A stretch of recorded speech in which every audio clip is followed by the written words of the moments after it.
Assalamualaikum.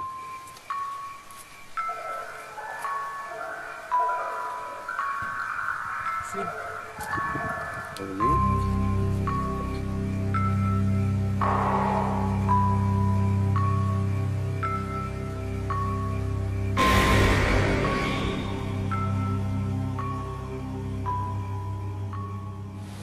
Assalamualaikum warahmatullahi wabarakatuh. Sampurasun, salam budaya. Oke teman-teman semua, bertemu lagi bersama saya di Salja Channel.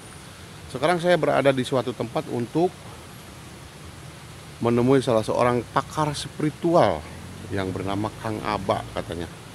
Di sini Kang Aba itu diamanahkan untuk menjaga suatu situs. Dan untuk lebih lanjutnya, langsung kita temui beliau. Dan ini perjalanan menuju situs tersebut yang akan kami kunjungi.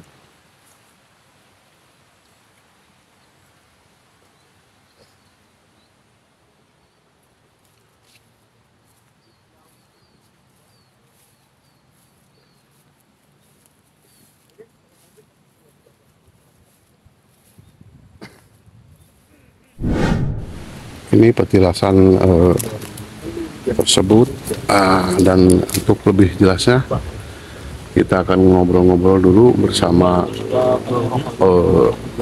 narasumber.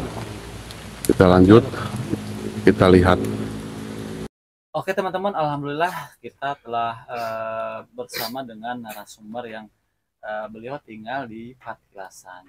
Mungkin untuk lebih jelasnya Bapak bisa perkenalkan dulu dengan siapa Pak?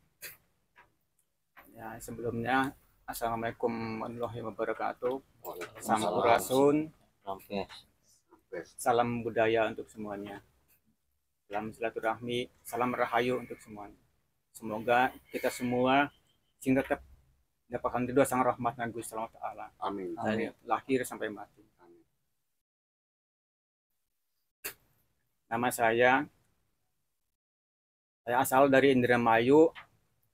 Nama saya yang sebutnya Rasba atau di sini sebut Mang Aba lah kasarnya.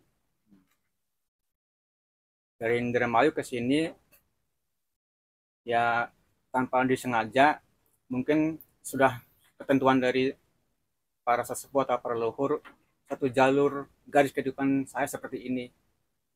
Tidak bisa dihindari, walaupun saya tidak mau sebenarnya seperti ini, kayak seperti ini.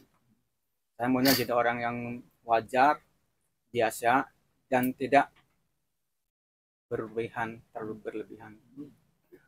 Dan mungkin gini Pak, sebelumnya kan kita dapat informasi bahwa Bapak itu yang bisa dibilang orang sakti, orang spiritual yang mungkin tinggalnya menyendiri di Patilasan ini. Nah kalau boleh tahu, kan orang-orang mungkin sering datang ke sini. Nah, Pak Bapak bisa mendapatkan mandat untuk menjaga tempat ini. Nah itu sebelumnya dapat mandat dari siapa dan mungkin kenapa kok jauh-jauh dari Indramayu sampai datang ke Sumedang? Ya, begini ceritanya ya. Dulu waktu saya keluar dari SMP, keluar sekolah tamat SMP lah, saya tuh bermimpi ketemu sama seorang kakek-kakek. Atau beliau, kalau kamu mau pengen ketemu sama saya, kamu cari dari rumah kamu ke arah selatan. Sesuai perjalanan waktu, saya mencari cerita tentang hal itu, apakah benar itu orang tua saya atau leluhur saya belum ada penjelasan dari situ. Saya penasaran, saya sampai berjalan kaki sama teman-teman masuk ke daerah Wali Sumedang. Pertama saya masuk ke daerah Sumedang, daerah Buah Dua. Nah beberapa tahun kemudian saya tuh bersama teman-teman naik ke puncak Tampomas. Saya kira mungkin di sini leluhur saya ketemu di Tampomas di puncak. Ternyata bukan. Akhirnya saya turun lagi, cari lagi. Kembali ke Indramayu. Itu terlalu seperti ada energi mengikuti begitu aku turun dari puncak Gunung Tampomas. Akhirnya saya pergi lagi dari Indramayu mencari sebenarnya apa sih dan maknanya seperti apa. Kok saya ini harus begini menjalankan sesuatu seperti yang di luar nalar ini. Akhirnya tanpa disadari saya masuk ke daerah sini. Itu pun saya belum mengerti ini daerah apa dan seperti apa, di dalamnya bagaimana, dan apa yang akan saya lakukan di sini. Sekian waktu, sekian tahun, sekian lama, saya itu mencari dan mencari di mana sebenarnya. Akhirnya di sini pusar yang sesuai amat orang tua itu. Jadi pada mulanya hanya berpapasan dari mimpi ya. Iya. Kok seberapa yakin Akang kok bisa bahwa mimpi tersebut menuntun Akang sampai ke sini sampai saat ini gitu? Apa mimpinya tiap malam? Apa misalkan seperti apa gitu?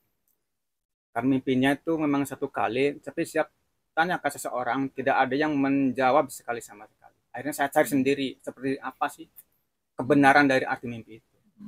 Karena mimpinya itu asa aneh.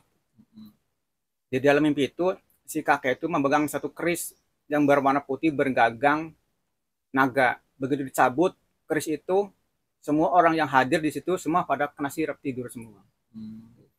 Katanya kata kakek itu milik anak ini.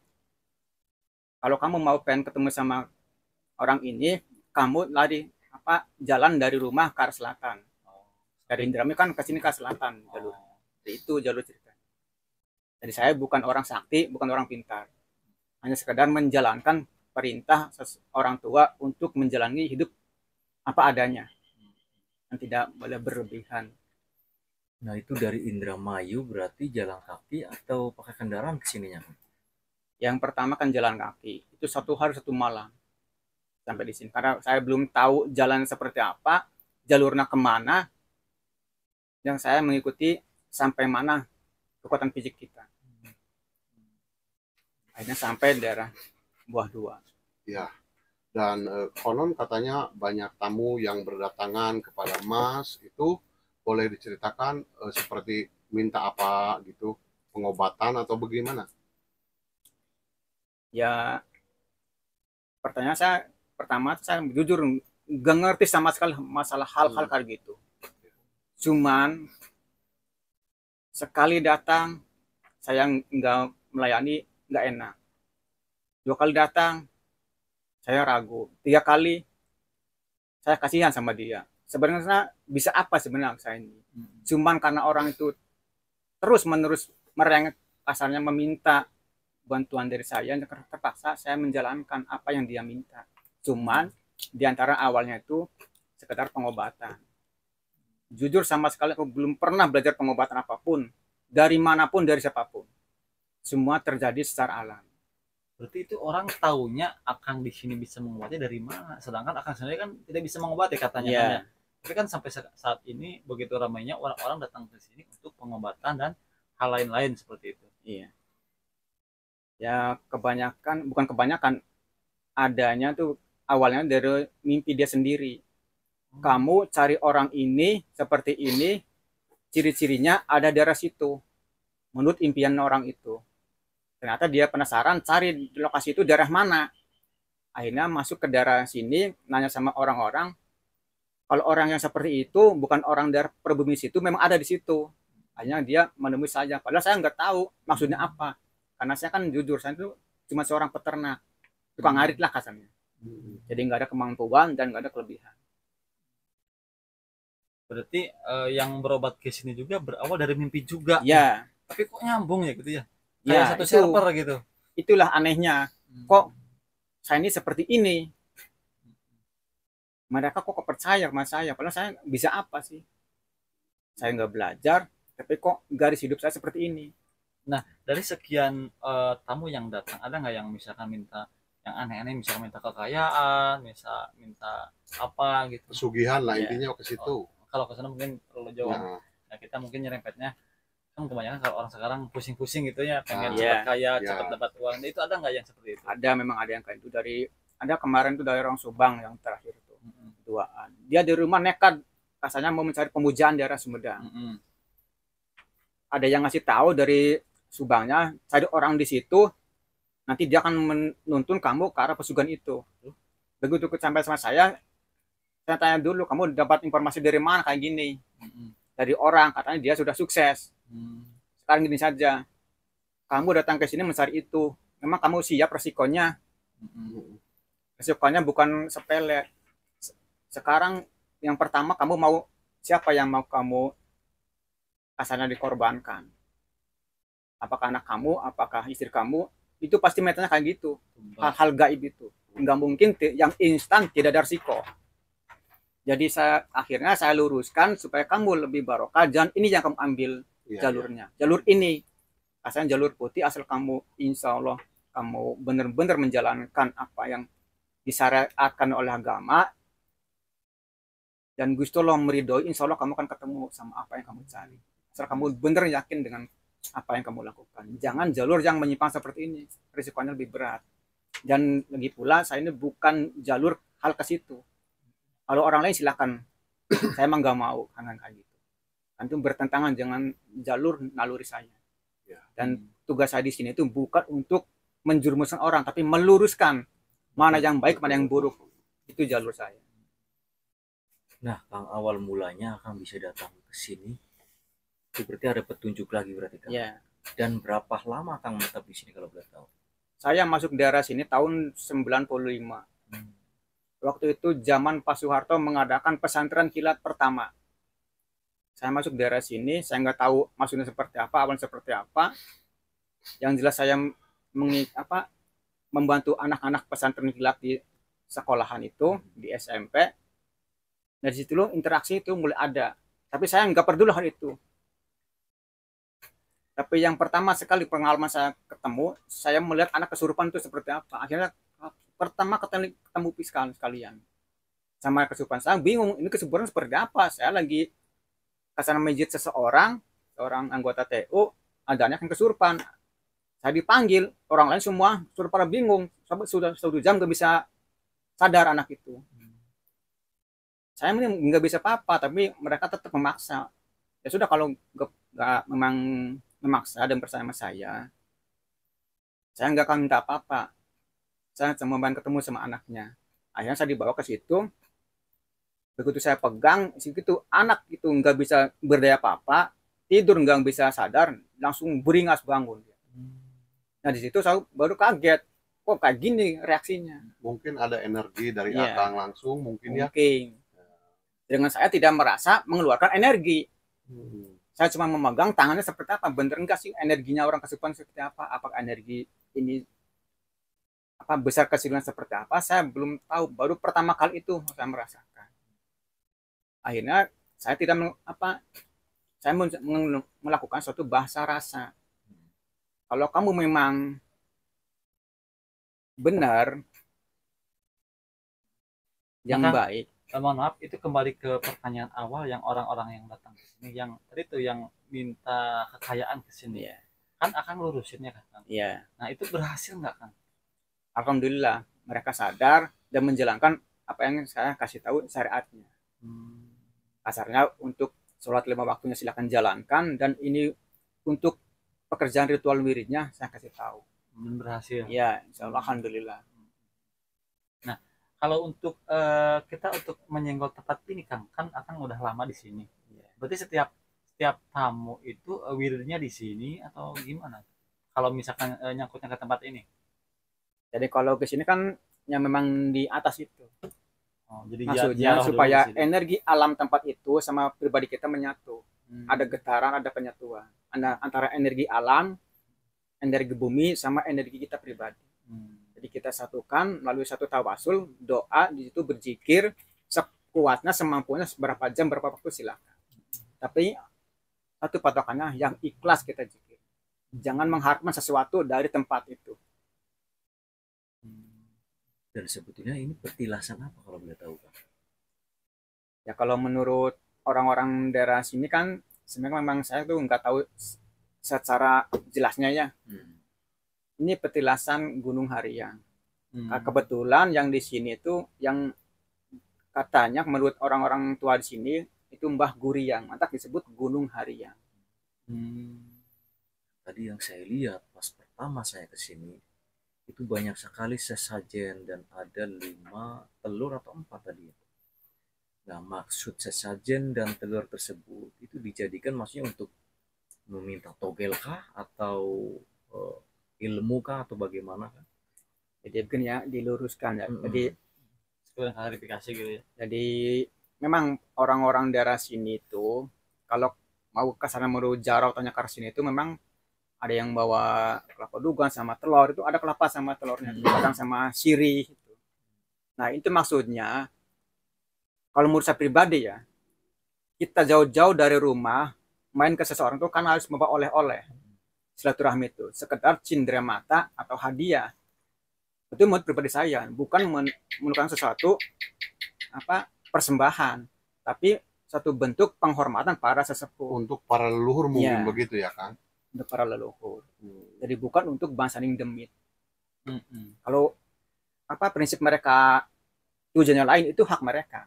Itu prinsip saya. Iya. Maka saya luruskan. Makanya saya kesininya, kalau mau kesini, begitu kita selesai tawasul, saya kan suka memang buah-buahan, kelapa dugan, sama sipit sarang sampah anta itu, pantas sama sprit, kadang ada yang mau kopi atau mau apapun. Setelah selesai tawasul, kita ambil lagi. Dimakan. Kita makan bersama karena kita ini berdoa sekaligus doa kita insya Allah menempel ke benda itu. Apakah kepala dugan, kelapa dugan atau sprit panta, insya Allah barokah dari kita doa bersama itu masuk ke situ. Jadi jangan mubazir.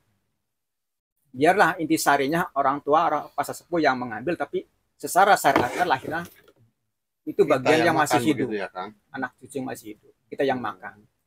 Jadi tidak ada sesajen atau susuhan gitu, persembahan itu yang mubazir. Itu menurut saya. Tapi itu bukan prinsipnya untuk menghina para sesepuh.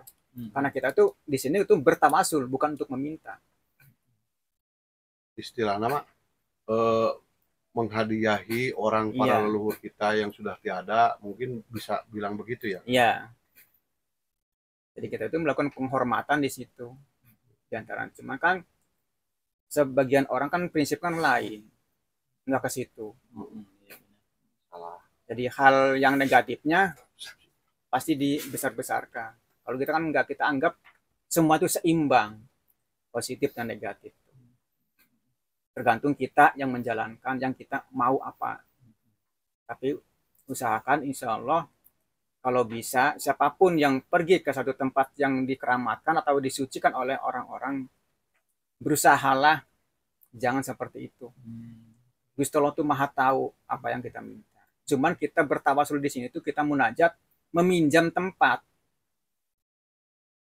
Minjam tempat di sini kita ibarat kita tuh tidak mungkin tempat yang disucikan dikeramatkan itu tidak ada sesuatu yang bermanfaat sebagai petilasan atau